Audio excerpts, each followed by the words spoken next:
Sip, a'udzubillahi minasyaitonirrajim. Bismillahirrahmanirrahim. Innal hamdalillah nahmaduhu wa nasta'inuhu wa nastaghfiruh wa na'udzubillahi min syururi anfusina wa min sayyiati a'malina. May yahdihillahu fala mudhillalah wa may yudlil fala hadiyalah. Asyhadu an la ilaha illallah wa asyhadu anna Muhammadar Rasulullah. Allahumma shalli ala Muhammad wa ala ali Muhammad. Subhanaka la ilma lana illa ma 'allamtana innaka antal alimul hakim. Amma ba'd. Teman-teman semuanya, alhamdulillah hari ini kita ketemu lagi di kelas Mam Ahad kesekian kalinya. Hari ini kita akan membahas tentang 5 huruf. Apa itu? Bodoh. Jadi kita akan bahas tentang kebodohan. Bagaimana sih pandangan Islam tentang kebodohan itu, kayak gitu. Jadi teman-teman semuanya, karena beberapa nih udah ada yang mau packing, besok katanya mau rihlah, mau jalan-jalan. Sebelum jalan-jalan, Mas ingatkan bahwasanya besok itu jalan bukan hanya untuk senang-senang, tapi untuk melihat kebesarannya Allah. Jadi jangan sampai kita lupa bahwasanya selama perjalanan itu ada Allah yang melihat kita dan ada ciptaan Allah di mana saja kita menginjakkan kaki kita, kayak gitu. Karena ujian keburukan itu gampang, tapi ujian kemudahan itu banyak membuat orang terlena sehingga lupa, kayak gitu. Nah, teman-teman semuanya, hari ini insya Allah kita akan bahas part satunya dari kebodohan adalah maut. Insya Allah kalau bisa kita buat 2 jilid, kalau memang tidak memungkinkan 3 jilid, karena ini penting sekali buat kita, terutama pemuda-pemuda yang ngakunya orang Islam. Coba kita mulai dengan surat Al-A'raf, surat ke-7 ayat ke-33. Teman-teman bisa buka surat ke-7 ayat ke-33.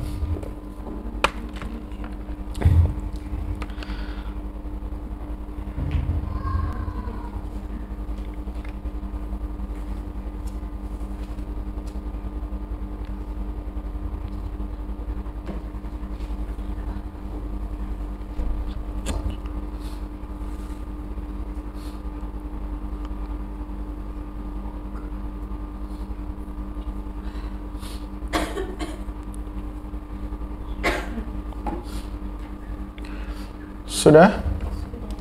Monggo dibaca surat ke-7 ayat ke-33. Artinya, katakanlah Muhammad, iya, Tuhanku hanya mengharamkan segala perbuatan keji yang terlihat dan yang tersembunyi, perbuatan dosa, perbuatan zalim tanpa alasan yang benar, dan mengharamkan kamu mempersekutukan Allah dengan sesuatu, sedangkan Dia tidak menurunkan alasan untuk itu, dan mengharamkan kamu membicarakan tentang Allah apa yang tidak kamu ketahui. Oke. Jadi di situ adalah hal-hal yang Allah haramkan. Ada berapa hal yang Allah haramkan di situ? Coba, ada berapa hal yang Allah haramkan di situ? Coba dicek. Iya. Jangan melamun. Ada berapa hal yang Allah haramkan di situ? Cek. Hah? Nggak bawa, tanya, tengok sebelahnya. Jangan ngelamun.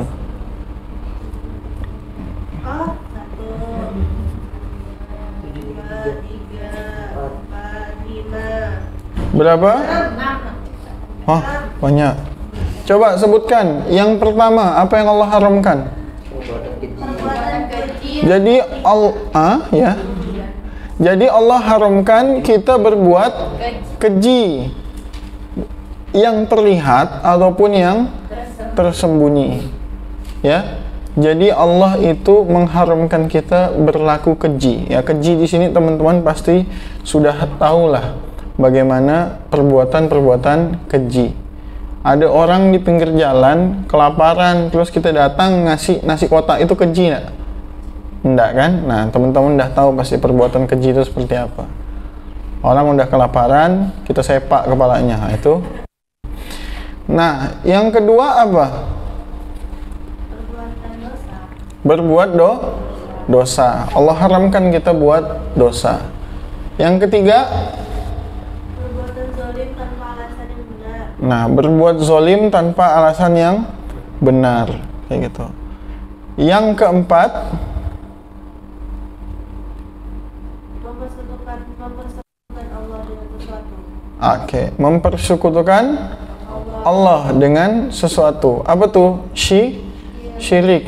Jadi tidak boleh kita mempersekutukan Allah dengan sesuatu, karena Allah itu ahad. Allah itu esa. Tidak ada satupun yang setara dengan Allah. Ayat berapa tuh? Tiada satupun yang setara dengan Allah. Ayat berapa tuh? Surat apa, ayat berapa? Tiada satupun yang setara dengan Allah. Tiada satupun yang setara dengan Allah. Surat berapa, ayat berapa tuh? Alah, ngaji dah lama nih, masa tak tahu itu? Surat tiada satupun yang setara dengan Allah. Surat Al-Ikhlas ayat ayat 4.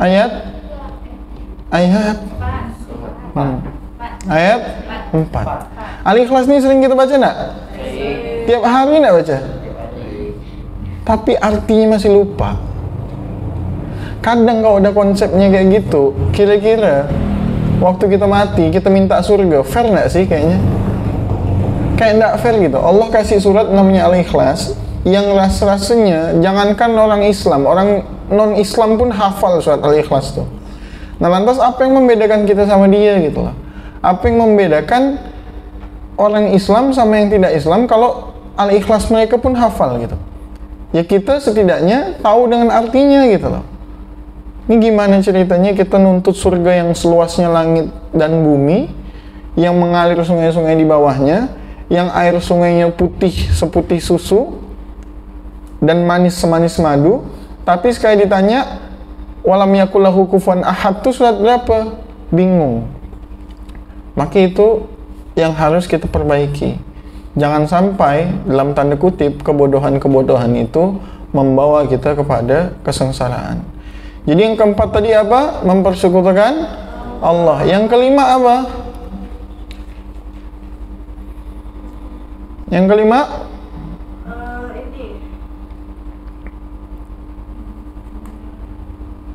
Membicarakan tentang Allah apa yang tidak kamu ketahui. Ya, membicarakan tentang Allah apa yang tidak kamu ketahui. Nah, disitulah yang namanya kebodohan.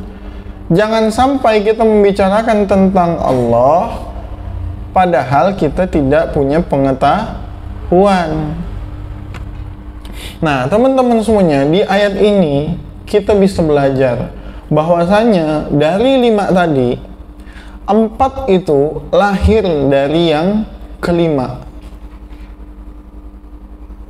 Abang ulangi, 4 itu lahir dari yang kelima. Kenapa? Kita tidak akan pernah berbuat keji kalau kita tidak bodoh. Kita tidak akan pernah buat dosa kalau kita tidak bodoh. Maka kebodohan itulah akar dari segala macam dosa, akar dari segala macam perbuatan buruk, akar dari segala macam kezoliman. Karena kita bodoh. Maka kebodohan itu, teman-teman, hanya akan terus membawa keburukan dalam hidup kita. Tidak ada kebodohan yang membawa kebaikan, itu tidak ada. Jadi kebodohan itu hanya akan terus membawa keburukan dalam hidup kita. Maka dari itu orang Islam itu dilarang keras memelihara kebodohan. Melihara cupang boleh, melihara kucing boleh, tapi kalau melihara kebodohan itu dilarang keras untuk orang Islam. Allah haramkan tuh perbuatan bodoh tuh, perilaku bodoh tuh. Bahkan yang pertama kali diperangi oleh Nabi Muhammad SAW itu adalah memerangi kebodohan. Raja pertamanya umat Islam tuh, lawannya tuh. Jadi waktu pertama kali Islam itu hadir, diutus Nabi Muhammad SAW, bos pertamanya yang jadi lawan umat Islam tuh di perang Badar tuh siapa? Siapa? Rajanya siapa? Pemimpinnya kaum Quraisy. Yang pertama kali perang, dia pemimpinnya. Siapa? Siapa? Ayo. Aduh. Kita perang Badar. Pertama sekali umat Islam perangnya perang Badar kan? Betul enggak? Betul, itu 313 melawan 1000 orang. Nah, setiap perang itu kan masing-masing pasukan punya pemimpin. Umat Islam kan pemimpinnya Nabi SAW. Nah, yang di musuhnya itu, yang di kaum Quraisy itu pemimpinnya siapa? Sesuai tema kita hari ini. Abu Jahal. Artinya apa? Bapaknya kebodohan. Jadi yang diperangi pertama umat Islam itu adalah kebodohan. Maka kita sebagai penerus umat Islam terus lanjutkan perangi kebodohan, teman-teman semuanya. Jangan sampai kita kalah dengan yang namanya kebodohan. Malu kita rasanya ngelihat banyak sekali sekarang umat Islam baru atau mu'alaf yang lebih rajin ibadahnya daripada kita. Ada yang namanya Felix Shaw yang baru masuk Islam, yang kalau kita lihat sekarang dakwah dia jauh lebih luas daripada dakwahnya kita. Manfaat dia jauh lebih luas daripada manfaatnya kita. Pengetahuan dia tentang agama jauh lebih banyak daripada pengetahuan kita. Ada Yahya Waloni yang baru masuk Islam, yang dakwahnya udah kemana-mana. Mereka udah mempelajari Quran, mereka udah mempelajari hadis. Dan pertanyaannya, bagaimana dengan kita yang dari lahir sudah Islam? Jangan sampai kita kalah dengan yang namanya Abu Jahal. Abu Jahal itu ada di dalam dirimu masing-masing, teman-teman semuanya. Apa itu? Kebodohan. Perangi dulu itu, maka kau akan dapatkan nikmatnya berislam, nikmatnya beriman. Dengan cara apa? Perangi Abu Jahal yang ada di dalam dirimu. Perangi dulu tuh kebodohannya tuh. Atau malah kita nih ngikut Abu Jahal. Kenapa? Abu Jahal tuh kenapa sih dibilang bapaknya kebodohan? Karena dia tahu Nabi itu Nabi. Abu Jahal tuh tahu kalau Nabi Muhammad SAW itu adalah utusan Allah. Dia tahu itu Nabi. Tapi kenapa dia tidak mau beriman? Karena dia pinginnya Nabi itu datang dari kaumnya dia, dari sukunya dia, dari garis keturunannya dia. Ini kok datangnya dari keturunan sebelah gitu loh. Jadi kok dari suku sebelah? Ibaratnya gini teman-teman, abang nih orang Jawa gitu, misalkan Fakih nih orang Medan, orang Batak gitu. Nah, Allah turunkan Nabi itu di Jawa misalkan. Fakih tahu itu Nabi, tapi tidak mau karena dia bukan orang Batak. Itulah Abu Jahal tuh. Dia tuh nolak Nabi bukan karena dia tidak tahu Nabi itu adalah Nabi, tapi karena Nabi itu bukan dari sukunya dia, bukan dari golongannya dia. Maka dia tolak Nabi. Nah, itu kebodohan tuh. Dia tahu itu Nabi, tapi dia tidak menerima. Jangan sampai kita nih ternyata Abu Jahal. Maksudnya gimana? Kita tahu sholat itu tapi kita masih tinggalkan. Abu Jahal nggak tuh? Bodoh nggak tuh? Bodoh. Kita tahu kitab suci kita tuh Al-Quran yang akan nuntun kita hidup, tapi kita nggak mau belajar. Abu Jahal nggak tuh? Masih malas-malasan lagi. Abu Jahal nggak? Abu Jahal. Kita tahu Ramadan itu diwajibkan puasa, tapi kita malah beli gorengan di pinggir jalan. Abu Jahal nggak tuh? Hati-hati teman-teman. Jangan sampai ternyata Abu Jahal yang hidup di zaman sekarang itu adalah kita. Karena, sekali lagi abang ulangi, kebodohan itu hanya akan terus membawa keburukan di dalam kehidupanmu. Jadi, jangan pernah memelihara kebodohan. Mending pelihara sayur bayam, bisa dipanen sebulan sekali.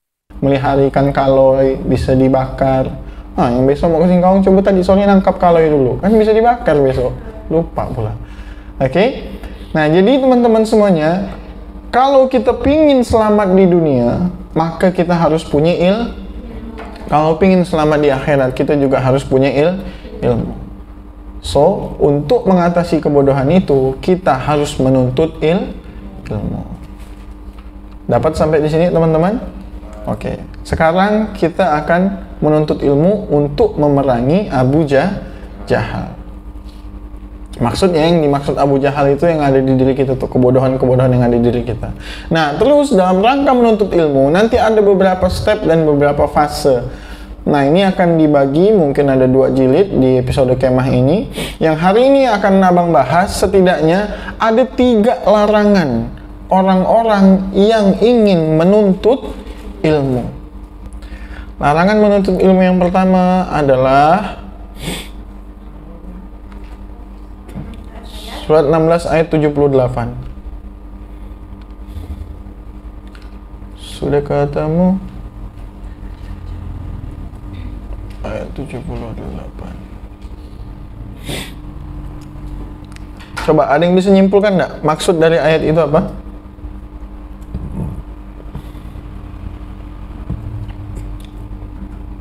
Kalau bisa teman-teman yang punya Quran untuk khusus kajian, untuk belajar tadabbur apa ayat-ayat Allah, tidak salah dulu pernah lah beberapa ada yang mas kasih Quran tuh. Nah itu dipakailah tiap kajian. Jadi kalau pas ada ayat yang kita bahas, linkerin di situ, kasih catatan kecil. Biar nanti kalau kalian tuh mati, itu Quran tuh bisa untuk anak cucu. Pas anak cucunya buka, oh udah ada dah pelajaran-pelajaran yang pernah dipelajari sama bapaknya sama kakeknya kayak gitu. Apa tuh surat 16 ayat 78? Ada yang bisa nyimpulkan? Dan Allah mengeluarkan kamu dari perut ibumu dalam keadaan tidak mengetahui suatu apapun, dan Dia memberimu pendengaran, penglihatan, dan hati nurani agar kamu bersyukur. Jadi waktu kita keluar pertama dari perut ibu kita, kondisinya gimana? Kita tidak tahu apa-apa. Berarti semua daripada kita ini sama-sama start from zero, mulai dari nol, kayak di pom bensin. Jadi semua kita waktu lahir itu seperti di pom bensin, mulai dari nol ya Pak, mulai dari nol ya Fakih, mulai dari nol ya Rahma. Nah maka dari itu saat kita menuntut ilmu, yang dilarang adalah tidak boleh minder. Apa? Tidak boleh minder. Karena kita semua itu sama mulainya, mulai dari nol. Jadi tidak ada yang lahir ujuk-ujuk udah bisa jualan kaos, tidak ada. Yang lahir ujuk-ujuk udah bisa bahasa Inggris tuh tidak ada. Semuanya lahir mulai dari nol. Maka saat kita belajar atau mulai menuntut ilmu, kita tidak boleh minder sama teman kanan kiri kita, depan belakang kita. Jadi bakat tuh nggak ada teman-teman. Oh dia sih bakat tuh udah bisa main bola tuh, nggak ada bakat tuh. Karena semua dari kita ini lahirnya dari nol. Kalau kau memang pingin jadi pemain bola, siapapun bisa. Nggak ada yang namanya bakat main bola, bakat main voli, bakat ngaji, nggak ada. Yang ada itu dia belajar untuk itu. Jadi kita nggak boleh minder. Teman-teman semuanya. Semuanya lahir dari nol. Dan kita ini perlu diketahui, kita ini diberi kelebihan daripada makhluk yang lain. Karena kita ini manusia, bahkan manusia itu diberi kelebihan daripada malaikat. Apalagi dari binatang. Maka tidak boleh kita ini minder. Coba cek Al-Baqarah ayat 31 sampai 34. Surat kedua ayat 31 sampai 34. Buka di situ. Bukti bahwasanya kita itu diberi kelebihan bahkan dari malaikat, teman-teman. Jadi kita dikasih kelebihan dari malaikat. Di situ dikatakan, A'udzubillahi minasyaitonirrajim. Dan Dia ajarkan kepada Adam nama-nama benda semuanya. Kemudian Dia perlihatkan kepada para malaikat seraya berfirman, sebutkan kepadaku nama-nama semua benda ini jika kamu benar. Lalu apa kata malaikat? Maha suci Engkau, tidak ada yang kami ketahui selain apa yang telah Engkau ajarkan kepada kami. Sungguh Engkaulah yang maha mengetahui, maha bijaksana. Lalu Allah berfirman lagi, wahai Adam. Adam itu siapa? Manusia. Beritahukan kepada mereka nama-nama itu. Setelah Adam menyebutkan nama-namanya, Allah berfirman, bukankah telah aku katakan kepadamu bahwa aku mengetahui rahasia langit dan bumi, dan aku mengetahui apa yang kamu nyatakan dan apa yang kamu sembunyikan. Dan selanjutnya malaikat disuruh sujud hormat kepada Nabi Adam. Nah teman-teman semua, di situ tuh kita dilihatkan bahwasannya manusia ini derajatnya tinggi sekali, bahkan malaikat pun belajar sama manusia. Maka manusia ini, apa yang membedakan manusia? Kita dikasih akal dan dibarengi dengan dikasih nafsu. Siapa yang bisa kontrol akalnya dengan ilmu, mengalahkan nafsunya, maka dia akan lebih baik daripada manusia, daripada malaikat. Yang kalah akal dari nafsunya, dia lebih buruk daripada syaitan. Jadi Nabi Adam itu lahir tuh udah pintar lah, dikasih pengajaran sama Allah Subhanahu wa taala. Bahkan di salah satu tafsir yang dikarang Imam Al-Baghawi itu dikatakan Nabi Adam itu dititipi 700.000 bahasa. Yang hari ini sampai anak cucunya kan banyak bahasanya tuh. Jadi Nabi Adam tuh udah dititipi sama Allah 700.000 bahasa. Nah makanya kita sebagai anak cucu Adam tuh buktikan bahwasannya kita punya kompetensi yang bisa kita maksimalkan. Belajar bahasa Inggris, belajar bahasa Arab, belajar bahasa Spanyol dan lain sebagainya. Jangan cuma bahasa kita aja, bahasa Melayu. Jangan cuma bahasa ibu kita ya, bahasa Jawa, belajar bahasa yang lain. Karena kita udah diberi kecerdasan dari zaman Nabi Adam 700.000 bahasa tuh. Nah kita anak cucunya buktikan gitu loh. Mudah kok belajar bahasa tuh. Belajar bahasa Arab tuh mudah sekali teman-teman. Kemarin alhamdulillah waktu Mas umroh tuh yang kecil-kecil ada bisa ngomong bahasa Arab di sana tuh. Jadi bukti bahwasannya bahasa Arab tuh mudah. Asalkan kita mau belajar. Kayak gitu.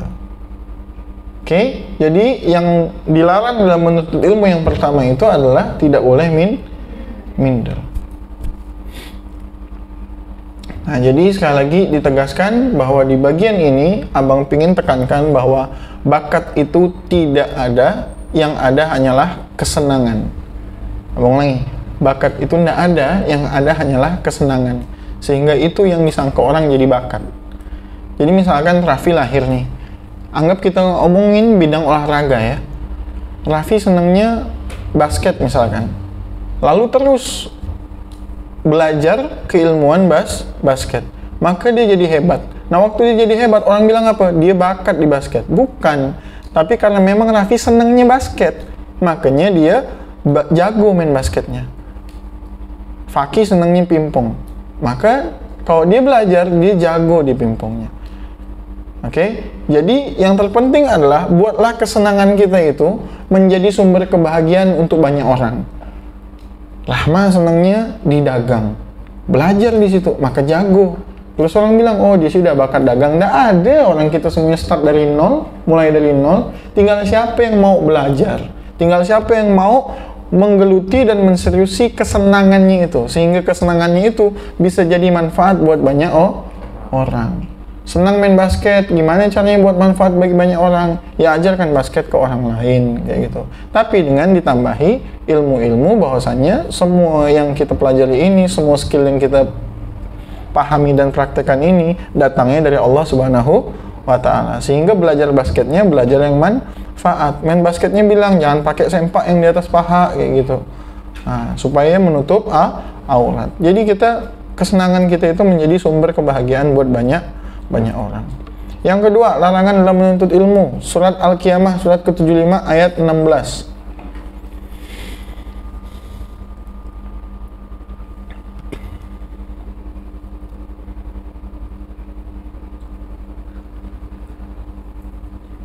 Surat 75 ayat 16. Apa itu? Coba bacakan.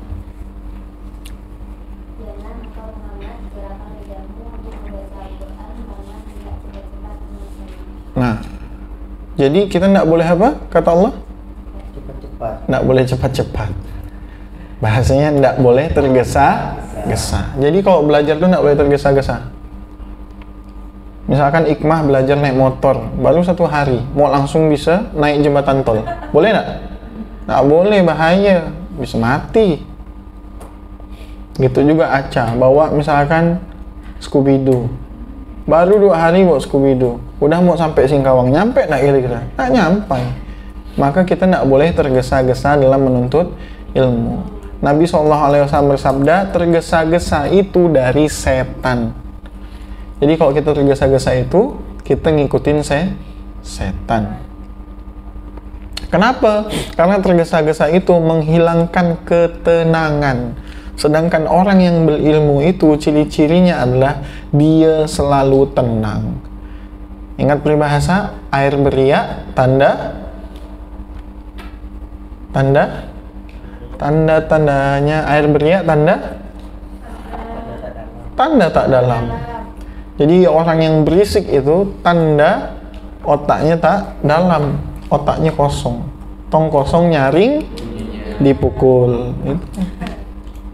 Jadi teman-teman semuanya, tergesa-gesa itu menghilangkan ketenangan, sedangkan kalau kita sebagai penuntut ilmu itu memiliki ketenangan. Oke, jadi yang kedua, kita tidak boleh tergesa-gesa. Sebab tergesa-gesa itu adalah setan. Nah, maka dari itu setiap keindahan itu membutuhkan waktu dan kesabaran. Nah, insya Allah teman-teman berproses ya terus. Ada waktunya nanti. Setiap orang ada waktunya, setiap waktu ada orangnya. Ada ya nanti tiba-tiba jadi bendahara gitu kan. Tiba-tiba jadi CEO, tiba-tiba jadi apa. Tapi butuh yang namanya waktu dan kesabaran. Kesabaran itu gimana? Kesabaran itu ikhtiar terus tanpa henti. Jadi kesabaran itu terus ikhtiar, bukan berhenti ikhtiar ya. Jadi kesabaran itu terus ikhtiar sampai mati. Itu yang namanya kesabaran. Ingat, disiplin itu, jadi teman-teman semuanya, kalau kita mau maksimal tadi dalam mengembangkan kesenangan-kesenangan kita butuh yang namanya disiplin. Disiplin itu akan membuat habit yang bagus sehingga kita menjadi ahli di sana. Seperti tadi dibilang, kalau misalkan mau belajar motor, bisa nggak hari ini belajar, terus 2 bulan lagi baru mau belajar lagi? Maka dia akan ngulang-ngulang terus, mulai dari nol lagi belajarnya. Dia harus disiplin, hari ini, besok, lusa, terus tiap hari belajar motor. Walaupun hari pertama starter nggak nyala, hari kedua udah nyala, ngegas masih loncat-loncat. Hari ketiga ngegas udah stabil, hari keempat stabil tapi masuk parit misalkan gitu. Hari kelima nggak masuk parit, nabrak pohon gitu. Tapi harus disiplin. Dan faktanya teman-teman, disiplin itu bukan ngekang kita. Justru disiplin itu malah membebaskan kita. Ngerti nggak maksudnya? Maksudnya itu gini, kalau aku nih, kalau Lutfi nih dulu disiplin belajar gitar, mungkin sekarang dia udah menjadi pemain gitar yang handal. Main gitar tuh udah nggak pakai mikir dah, mata tuh udah nggak ke kunci lagi dah. Ini jari gerak sendiri. Mungkin kalau dulu Lutfi ini belajar bola dengan disiplin, maka sekarang dia akan bebas bermain bola. Jadi disiplin itu bukan ngekang tapi membebaskan. Dan lihatlah contoh misalkan Ustadz Abdul Somad, dia dulu disiplin belajarnya sampai ke luar negeri, belajar bertahun-tahun, disiplin dia.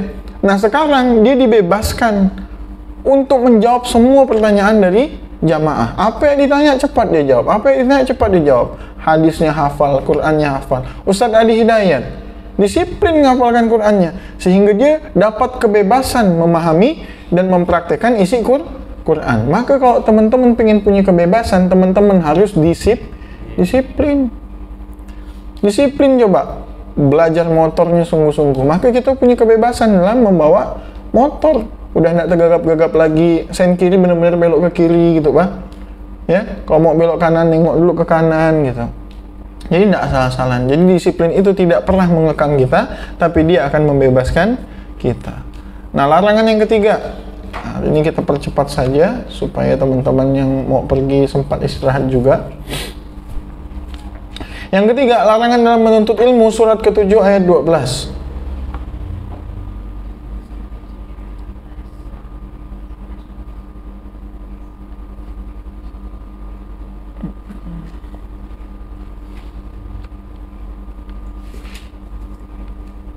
Apa itu? Allah berfirman, apakah yang menghalangimu sehingga kamu tidak bersujud kepada Adam ketika aku menyuruhmu? Iblis menjawab, aku lebih baik daripada dia. Engkau ciptakan aku dari api, sedangkan dia engkau ciptakan dari tanah. Nah, kira-kira apa yang dilarang saat kita menuntut ilmu? Apa? Lebih tepatnya, oke, ada 3 kata tuh perusak ilmu. 3 kata perusak ilmu apa? Pernah nih, udah lama. Merasa lebih baik. 3 kata. Ya, boleh lah, merasa lebih baik, boleh lah, boleh. Oh ini. Dari mulut kita keluar gitu loh. Kalau kita nuntut ilmu tuh, terus keluar 3 kata itu, itu rusak dah ilmu tuh. Oh. Hah? Tahu aku. Hah? Apa? Nggak usah takut, apa? Aku cinta kamu. Apa? Itu merusak ya sih? Kayak gitu tiba-tiba datang kajian bilang ke ustaznya aku cinta kamu. Apa? Saya lebih tepatnya saya sudah tahu. Cobalah kamu misalkan datang ke tempat boxing, tiba-tiba ada guru boxingnya mau ngajar, terus kita bilang, aku udah tahu dah nih. Rusak ilmunya. Guru boxingnya pun muak dah ngajarkan dia. Tadinya mau ngajarkan teknik dasar langsung dikibau kepala, pingsan gitu. Nah itu udah tahu kata dia. Nah jadi tidak boleh kita ngerasa hebat, karena saya sudah tahu itu penyakitnya iblis. Ya, yang buat Azazil jadi iblis tuh ana khairum minhu, saya lebih baik daripada kamu. Saya itu sudah tahu. Yang kau nak omongnya aku udah tahu, yang kau nak ajarnya aku udah tahu dah. Tapi kalau orang pintar teman-teman, orang yang cerdas teman-teman, yang tidak bodoh, maka dia akan belajar sama siapapun. Tidak sedikit orang-orang yang cerdas itu duduk di majelis ilmu dengan tenang dan dengan sabar. Walaupun yang diajarkan dia udah tahu. Pernah dapat satu cerita di Masjid Nabawi, ada seorang dosen di sana, seorang profesor duduk di satu majlis di mana yang saat itu menyampaikan dai-nya, syekhnya yang menyampaikan itu sambil baca kitab, dan itu tuh ndak enak sekali. Kalau anak-anak kayak kita ikut kajian kayak gitu tuh pasti malas nah. Baca gitu, ndak ada nengok ke jam. Pokoknya baca plek-ketiplek kayak gitu. Terus si profesor itu tuh duduk di situ. Mahasiswanya nanya, "Prof, kenapa engkau di sini?" katanya. Padahal kitab itu engkau juga ajarkan ke kami. Engkau pun dah tahu tentang isi kitab itu. Ternyata kata profesornya apa? Saya datang ke sini ingin mengambil barokahnya majlis ilmu. Saya datang ke sini juga ingin belajar sama orang yang di depan. Jadi yang membuat ilmu rusak itu saya sudah tahu. Yang membuat ilmu baik itu adalah saya ingin tahu. Kalau nggak tahu dah selesai. Kalau pingin tahu dia bakal nanya. Nah, makanya teman-teman belajar nanya. Alhamdulillah ada yang lingau-lingau gini nanyanya gitu. Maksudnya lingau-lingau tuh disangkanya ini bercandaan gitu. Masa pertanyaannya nih ya, kita bacakan ya. Nah, pertanyaannya. Ya Allah, seindah apa di ujung sana? Di ujung sana mana gitu. Tapi nggak apa-apa, yang penting udah mau nanya. Karena mulai bertanya itu, mulai ingin tahu itu, mulai disitulah kita akan memerangi kebodohan. Langkah awal memerangi kebodohan adalah dengan mulai bertanya. Karena malu bertanya, sesat nggak tuh? Paham teman-teman? Gitu ya. Dah ada dapat 3 dah. Hari ini kita cepat karena budak-budak nak packing, nak singkawang. Ada yang lagi motong daging apa. Kayak kasihan biar hasilnya maksimal. Coba kita cek ulang ya. Jadi teman-teman, pertama yang kita perangi, nanti pekan depan kita lanjut lagi jilid 2-nya. Yang kita perangi itu adalah kebodohan. Dasar ayatnya tadi mulai dari mana? Surat Al-A'raf ayat 33. Karena akar dari segala macam kerusakan itu adalah kebodohan. Tuh ya, buat keji itu dari bodoh, buat dosa karena bodoh, buat zolim karena bodoh, syirik pun karena bodoh. Kayak gitu. Karena kebodohan itu hanya akan terus membawa kerusakan. Ingin selamat di dunia, berilmu. Ingin selamat di akhirat, juga berilmu. Nah, maka itu kita harus nuntut ilmu. Tapi saat kita proses nuntut ilmu, yang pertama kita dilarang surat berapa? Surat 16 ayat 78. Karena kita semua mulai dari nol ya. Kita semua Pertamina. Wah, keren ya? Kayak gitu. Kita semua mulai dari nol. Sponsor tuh BUMN, komisaris dong gitu. Ingat, bakat itu tidak ada, yang ada hanyalah kesenangan. Maka buat kesenangan itu jadi bermanfaat buat banyak orang. Intinya saat belajar. Yang kedua, jangan pernah tergesa-gesa. Sebab tergesa-gesa itu dari setan. Dia akan menghilangkan ketenangan dan menghilangkan kedisiplinan. Sedangkan keindahan itu butuh waktu dan kesabaran. Waktu itu diisi dengan kedisiplinan. Disiplin itu tidak mengekang tapi akan bebaskan kita dari kebodohan dan membuat kita menjadi seorang yang ahli. Maka mana kesenanganmu, disiplinkan di situ. Kita tidak perlu bisa segalanya, tapi kita cukup tahu. Bisanya pilih salah satu. Olahraga, kita tahu main badminton, tahu main pingpong, tahu main basket, tapi bisanya pilih satu aja. Karena tidak bisa kita bisa di tiga-tiganya gitu. Volley sama tenis meja itu kalau mau dibisahkan dua-duanya tidak akan pernah nyatu. Cara mukul tenis meja sama cara mukul volley itu beda. Cara mukul tenis meja sama mukul badminton itu beda. Nah makanya teman-teman tahu kenapa abang tidak jago badminton, karena bisanya di pingpong gitu. Tapi ada yang tidak jago badminton, tidak jago juga di pingpong, karena dia jagonya jualan kaos gitu. Paham ya teman-teman ya? Nah yang terakhir, dilarang keras untuk merasa hebat. Jangan sampai ada perkataan saya sudah tahu, tapi ubah menjadi saya ingin tahu. Itu dia yang bisa disampaikan hari ini. Semoga setelah dari sini kita menjadi orang-orang yang semangat dalam menuntut ilmu. Hari ini kita sharing dulu larangannya. Besok kita tambahkan lagi. Besok di pertemuan selanjutnya kita tambahkan lagi larangan selanjutnya. Habis itu kita sampaikan hadis-hadis fadilah menuntut ilmu, dan semoga itu bisa membuat kita semakin semangat mempelajari agamanya Allah. Insya Allah pekan depan teman-teman akan ketemu dengan Bang Bejo. Tolong diinfokan kepada kawan-kawan yang lainnya.